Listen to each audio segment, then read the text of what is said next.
All right, firstly, Jaheel, let's start from the beginning. Growing up as a kid, was it football first for you? Was it trucks first, or both at the same time, before you entered high school and stuff like that?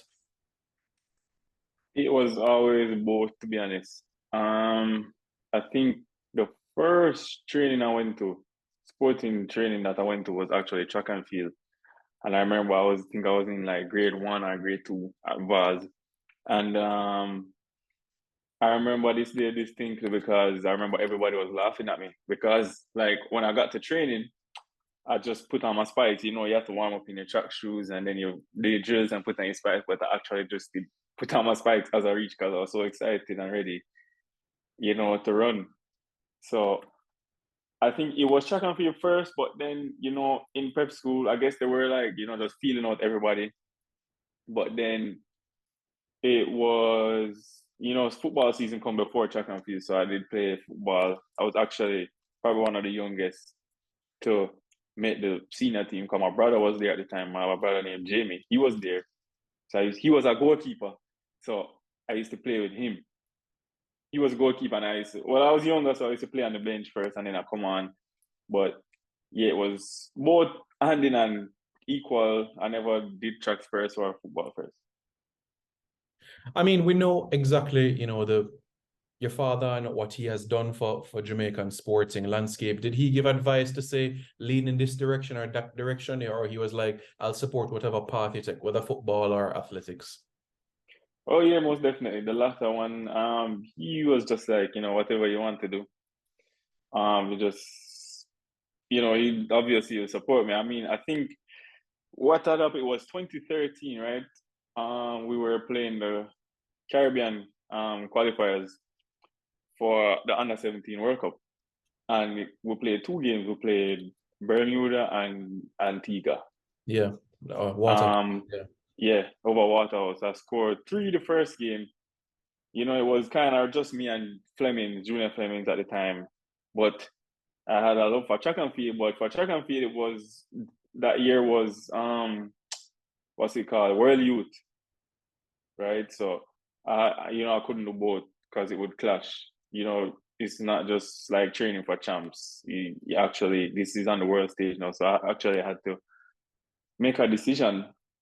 So at the time, I just leaned towards track and field, to be very honest. As I was telling my wife earlier, if it was to make that decision, no, I'd probably pick football, of course. But I don't regret my decision, to be very honest. I love track and field. I'm fully invested in football also. A lot of people don't know, but I am a US soccer certified coach, and I'm going to be doing my C license later on this year. I have my D license already, so that's me, staying involved in football because that's what I want to do after track and field. Mhm. Yeah, as you know, I remember the under 17 championships. We had back-to-back wins there. Would if there was interest overseas, like a contract that was coming your way, would you perhaps have leaned in the football direction in your view? That's a good question. Um, Maybe if there was something concrete, maybe I wouldn't have a chance to think about um track and field or having a decision. It would be just solely, football because as a youth, growing up watching all the Premier League teams and what you have it, your dream is to always, whether it be to win Olympics or to play in the English Premier League. So I feel like at that time, which if I had a solid offer in football, I would definitely choose football. But I mean, I, I remember one game we played St. George's in the stadium, and the coach at the time, what's this called? The white hair, Schaefer. Yeah, yeah, yes, yes, Yeah, yes. yeah. So he actually reached out to my coach and was like, he's inviting me to the national team training camp and all that. But the season was ending, and I know that I had a big year in track and field coming up. So I I declined that offer, to be honest. I was like, no, I'm gonna focus on track and field, and so that was the story with track and field. My father was just like, anything you do, just part ways respectfully. I remember one time there was almost this argument in the house because I was like, we were to go to camp, national under 17 camp, and I was just like, you know what, I'm not going. I'm not going. And then he was just like, you can't do it like that. You have to can't burn your bridges. I think that's what he was mostly upset about, to be honest. But I reached out to what I needed to reach out to, and to Coach Downswell and the manager at the time. I can't remember her name right now.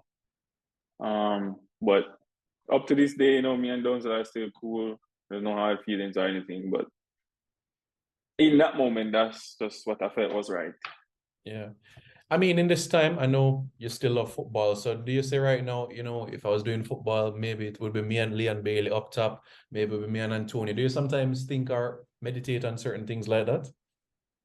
Most definitely, it's natural. In recent years, I have been watching a lot of football. Surprisingly, back then I never really used to watch it a lot. To be honest, I used to just play it. I never used to watch it. Funny enough, I never really trained for it that much. Because I had track, and track took up most of my time. If you know track and field, you train from like September, and your season finish in like August, and the Manning Cup season starts in September. So there was no real time to really train for it. So but definitely, I definitely would see myself at the top. And I still wouldn't rule it out 100% yet.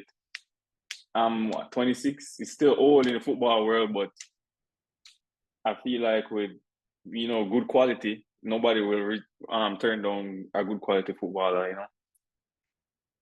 Yeah, I understand what you mean. And as you said, you made a decision, no regrets. So this is the path you're on. You're representing our country and so on and so forth. World Championships 2017, I had asked you, in the mix zone, if you missed the 110 hurdles and you're saying no, not really. I just want to talk about the hurdles a bit. How did you develop, that passion and love for the hurdles? I actually didn't even remember that. But now that you bring it up, it kind of brings back some memories, to be honest. But how I get into hurdles, I went to Woolman's, right? So I went to Woolman's as a long jumper, believe it or not. I came third in champs in long jump for Woolman's, and I did 400 also. So when I went there, the first year, I actually ran 400 at champs in 2010. A lot of people might not have known that. And when I in second form now, I didn't really want to do 400 anymore, right?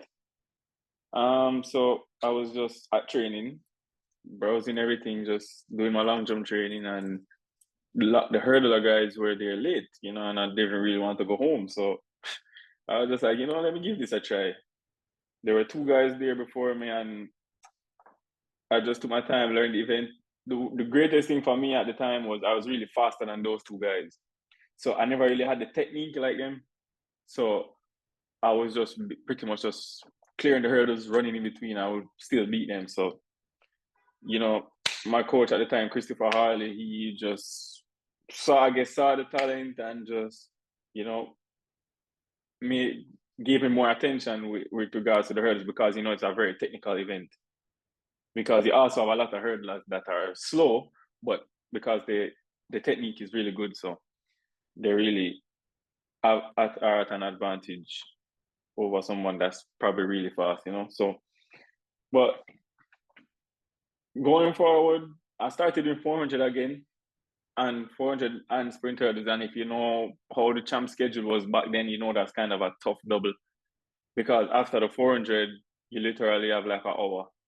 And then what's that called? The 110. Literally, as the 400 is finishing, you have the sprint hurdles crew coming out now so that they start with the class 4, 3, 2 girls and then they make their way to us. So, and then after that, I was like, I can't really do both of them anymore. So that's why my coach did just combine the two of them. He said it to me 2013 and I was like, nah, I'm not doing that. That's too hard. But then he just said, just trust him and the rest is history. As for 110 now, that in the professional scene, I tried it in training, but I didn't really grow much out of high school. So, but you know, the hurdles get taller, so it was kind of difficult for me to grasp going over that height, and it just felt awkward to me. So I didn't really dabble in it anymore.